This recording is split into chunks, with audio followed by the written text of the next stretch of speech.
Hello বন্ধুরা, আসসালামু আলাইকুম। এইভাবে একবার মাছ রান্না করে খেয়ে দেখবা। প্রথমে তেল দিব, তেলের ভিতরে পেঁয়াজ দিব, আদা দিব, কাঁচামরিচ, শুকনো মরিচ, রসুন দিয়ে একটু ভাজবো। ভেজে ভেজে নিব। তারপর একটু জিরা দিয়ে দিব। জিরা দিয়ে ভেজে নিয়ে তারপর ব্লেন্ড করে নিব।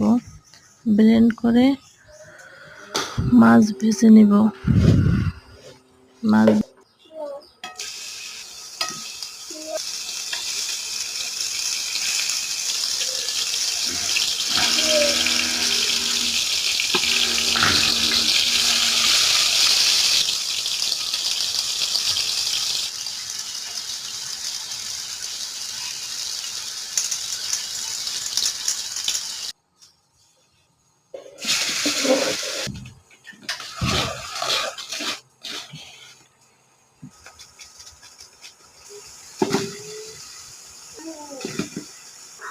বারোটা বাজে হবে।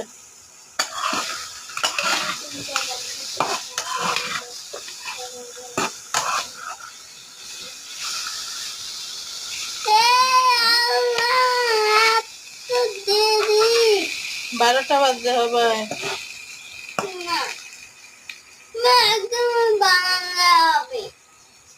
বললাম না 12টা বাজে। বানানো হবে আমার, ঠিক আছে।